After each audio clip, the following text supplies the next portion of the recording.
সক্ষমতা নষ্ট হয়ে তখন পথে পথে ঘুরবা, আর রাতের আধারে একাকী কাঁদবা, আর ঘর আর সংসার জাহান্নামের টুকরা হয়ে ধাউ ধাউ আগুন জ্বল। আমি বললাম, আমার নাম মনে রাখো। আলহামদুলিল্লাহ, আমি এই বিষয়ে কিশোর যুবকদের যাবতীয় বিষয় নিয়ে আমার জিন্দিগির 24 ঘন্টার মেইন সাধনা, আমি এই নিয়েই পড়ি সারাদিন, সারা পৃথিবীর খোঁজ খবর রিপোর্ট এগুলা জানতে চেষ্টা করি।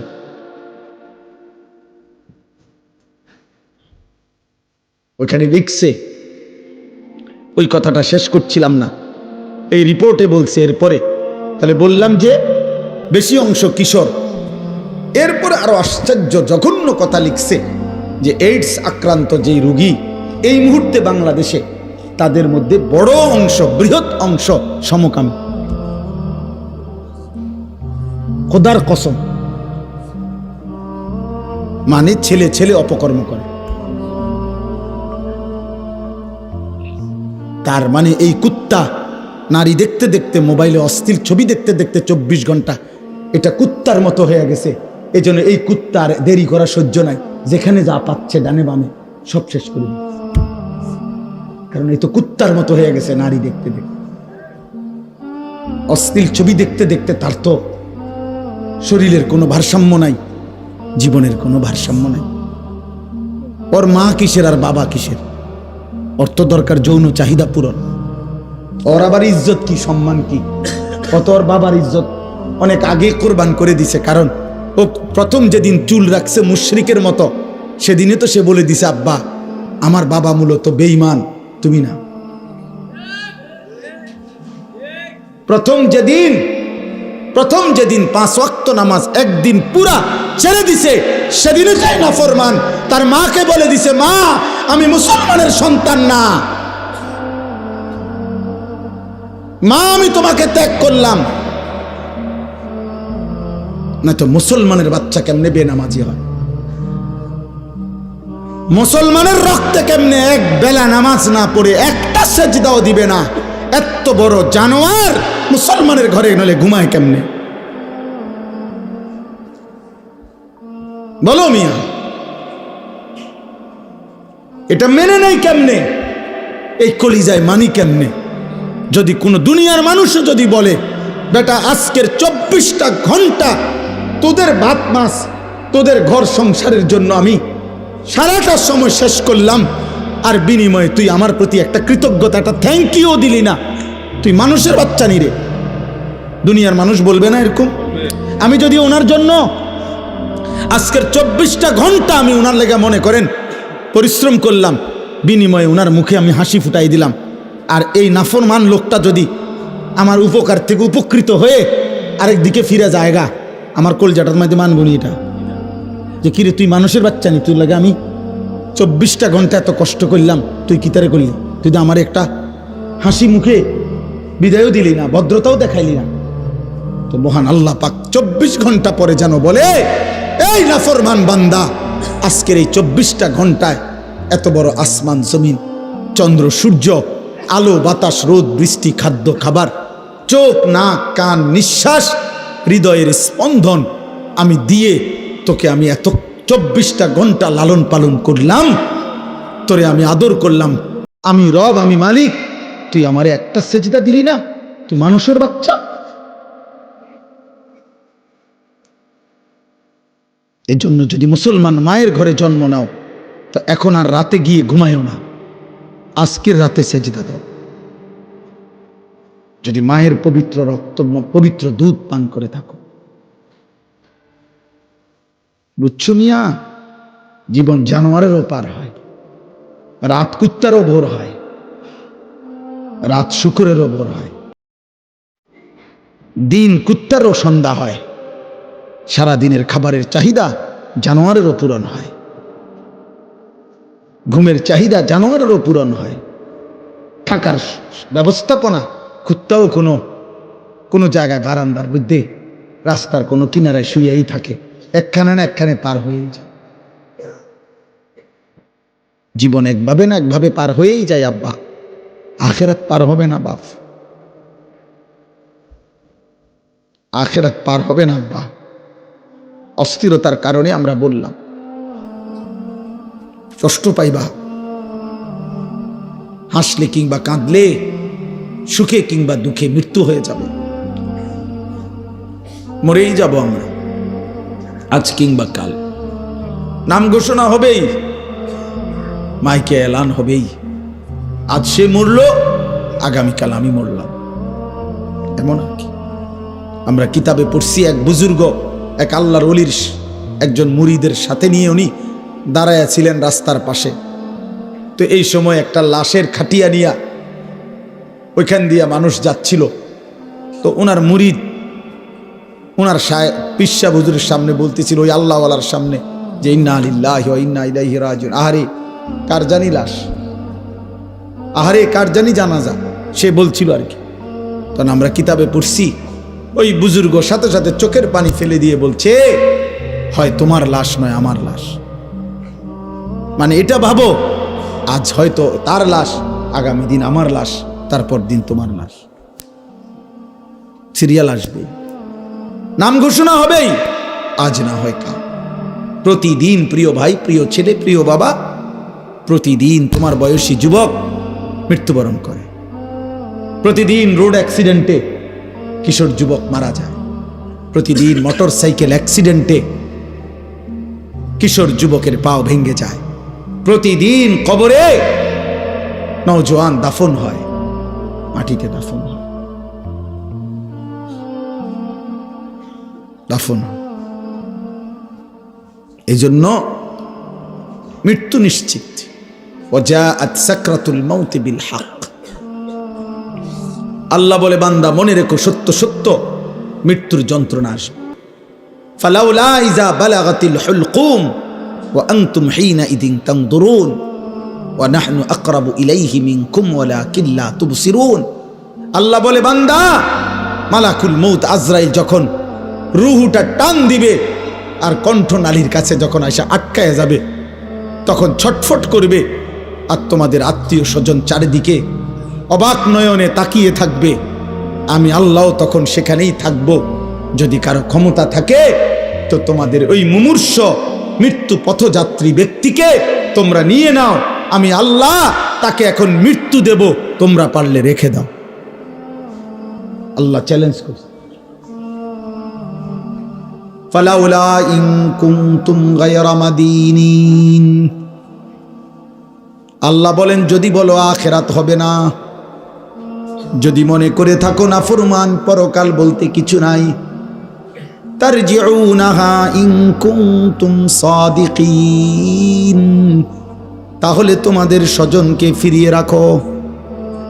তোর আব্বারে রেখে দে, ওই যে তোর বাপ মরে যাচ্ছে, আল্লাহ বলেন আমি তাকে এখন কবরের দিকে নেব, তুই তাকে দুনিয়ায় রেখে দে।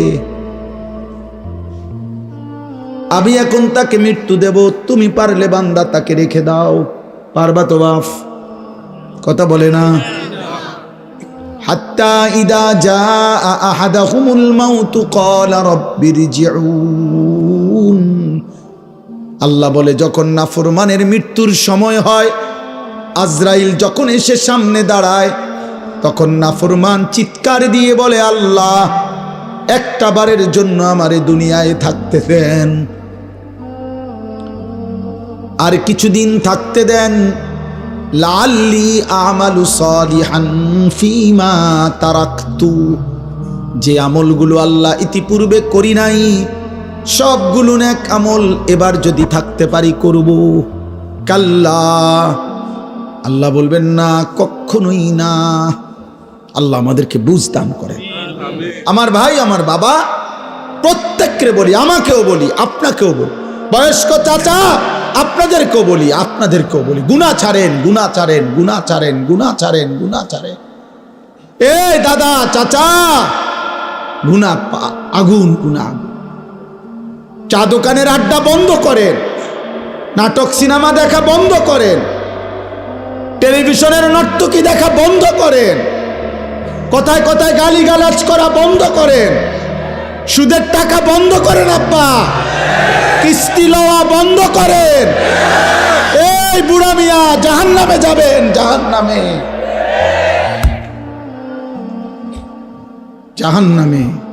কিস্তি আপনারে জাহান্নামে নেবে, সুদ আপনারে জাহান্নামে নেবে, বিড়ি আপনারে জাহান্নামে নেবে, চা দোকানের টেলিভিশনের আড্ডা, নর্তকীর নাচ দেখা আপনারে নর্তকী নাচতে নাচতে জাহান্নামে ফেলবে, জাহান্নামে। ওয়া ইন্নাল ফুজুরা ইয়াহদি ইলান নার। আল্লাহর নবী বলেন প্রতিটা পাপ তোমাদেরকে জাহান্নামের দিকে নিয়ে যাবে, আগুনের দিকে। কিসের দিকে বলেন না? চলেন এবার তরজমা শুনেন, তাইলে কথা শেষ। আলহামদুলিল্লাহ। আল্লাহ তাআলা বলেন ওয়াকালু আইদা দালালনা ফিল আরদ আইন্না লাফি খালকিন জাদীদ। এই আর 10টা মিনিট, এর ভিতরেই মুনাজাত করে দেব ইনশাআল্লাহ। আল্লাহ তাআলা বলেন মক্কার কাফেররা, কুরাইশরা নবীজি যখন কালেমার দাওয়াত দিচ্ছিলেন তখন প্রতি মুহূর্তে নবীজি আখিরাতের কথা বলতেন। এটা বলতেন আমাদের প্রত্যেকের মৃত্যুর পরে আল্লাহ আমাদেরকে কবর থেকে একদিন নির্দিষ্ট সময়ে হাসরের ময়দানে উঠাবেন। এটা আল্লাহ বলতেন, নবীজি শুনাইতেন।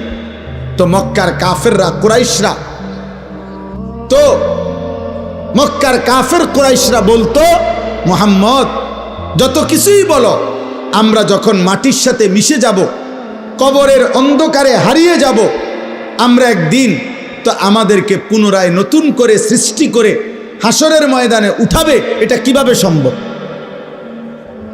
কিভাবে সম্ভব?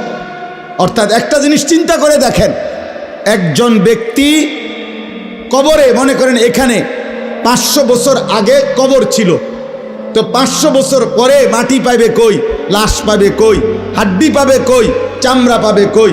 হতে পারে ওই জায়গায় এখন খাল হয়ে গেছে, নদী হয়ে গেছে, হতে পারে না এমন? তো আল্লাহর কাছে আল্লাহ বলতেছে এই কাফের বেঈমানরা এই যুক্তি দেখাইতো, এই কথা বলতো আর কি, যে মুহাম্মদ কিভাবে সম্ভব, পাইবে কোথায় আমাদের হাড্ডি গোস্ত?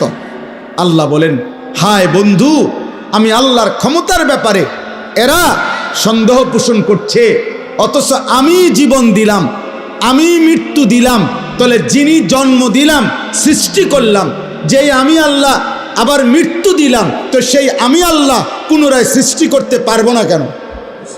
এটা তো একটা সহজ কথা। সৃষ্টি করলেন কে? আল্লাহ। মৃত্যু দিলেন কে? আল্লাহ। তাহলে এই দুইটা যিনি পারলেন, তো 3 নম্বর আখিরাত উনি পারবেন না কেন? আল্লাহ তাআলা বলেন বাল হুম বিলিকাই রাব্বিহিম কাফিরুন। হে বন্ধু, মনে রাখবেন সমস্ত কাফের মুশরিকদের বক্তব্যের মূল কাহিনী হলো, মূল ঘটনা হলো তারা আখিরাত বোঝে না, এটা না, আখিরাত বুঝে, বরং ওরা এটা বুঝে যে আখিরাত মেনে নিলে গুনাহ ছেড়ে দিতে হবে, আখিরাত মেনে নিলে আল্লাহর ইবাদত করতে হবে, আখিরাত মেনে নিলে আল্লাহর মুখোমুখি হইতে হবে, আখিরাত মেনে নিলে ফুলসিরাত পার হইতে হবে, আখিরাত মেনে নিলে আমলনামা হাতে নিতে হবে, আখিরাত মেনে নিলে নিজেদের জিন্দিগির অসভ্যতা ছেড়ে দিতে হবে। এই জন্য এগুলো চায় না, পছন্দ করে না, মানে আমার গোলামি করবে না, আমার নাফরমানি ছাড়বে না, এই জন্য বলে আল্লাহ আখিরাত করতে পারবে না। আসল কথা হইল হেরাও বোঝে পারবে, কিন্তু এই বাস্তবতা ইচ্ছা করে বুঝেও না বুঝার ভান করে অস্বীকার করে। নাউজুবিল্লাহ। এবার আল্লাহ বলেন, এই দেখেন তর্জমা শুনেন, একবার সহজ তর্জমা। আল্লাহ তাআলা বলেন কুল, হে নবী আপনি বলে দেন, ইয়াতাওয়াফাকুম। আরে ভাই কথা বলো না, বাবা কথা বলো না, যারা দূরে যাচ্ছ যাও, কোনো সমস্যা নাই, কথা বলো না আব্বা। কুল ইয়াতাওয়াফাকুম মালাকুল মাউত আল্লাযী বুক্কিলা বিকুম। এ শুধু অনুবাদ বললে আপনি বুঝবেন। আল্লাহ বলেন হে নবী আপনি বলে দেন তোমাদের প্রত্যেককে আমি আল্লাহর পক্ষ থেকে নির্ধারিত ফেরেশতা মালাকুল মউত আজরাইল তোমাদের মৃত্যু ঘটাবেন, জান কবজ করবেন, মানো কিংবা না মানো, ঘুমে থাকো সজাগ থাকো, হাসো কিংবা কাঁদো, রাতে কিংবা দিনে, একাকী কিংবা প্রকাশ্যে, সুখে কিংবা দুঃখে, রাজপ্রাসাদে কিংবা কুঁড়ে ঘরে, আমি আল্লাহর হুকুমে আজরাইল তোমাকে মৃত্যু ঘটাবেই ঘটাবে, জান কবজ করবেই করবে কিনা বলেন? মৃত্যু হবে তো? ইতিপূর্বের মানুষগুলোর মৃত্যু হয়েছে তো, তাহলে আমাদের মৃত্যু হবে না কেন? আমার দাদা মরলো কেন, আমি মরবো না কেন? আমার বাপ মরলো কেন, আমি মরবো না কেন? তার মানে পূর্বসূরীরা মারা গেছেন, আমরাও মৃত্যুবরণ করব। সুম্মা ইলা রব্বিকুম তুরজাউন, আল্লাহ বলেন অতঃপর তোমাদের সকলকে আমি আল্লাহর সামনে কিয়ামতের দিন একত্র করা হবে। তাইলে এই দুইটা কথা, এটাই মূল কথা। আল্লাহ বলে বান্দা আজ যেমন চোখে দেখছো